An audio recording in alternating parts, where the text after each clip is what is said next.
Bir səhvlə üstü açılmış ən ideal qarət. Hər şey 1997-ci il sentyabrın 12-sində səhər tezdən Los Ancelesdə baş verdi.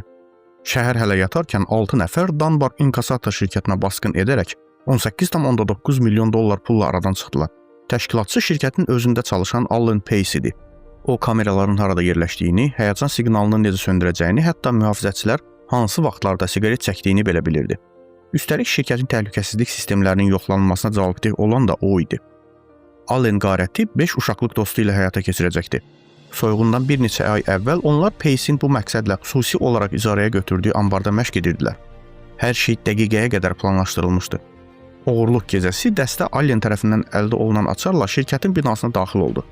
Onlar bir güllə belə atmadan mühafizəçiləri zərərsizləşdirib, 30 dəqiqə ərzində pulu icarəyə götürdükləri yük maşınına yüklədilər. Allen kamera görüntülərini sildi.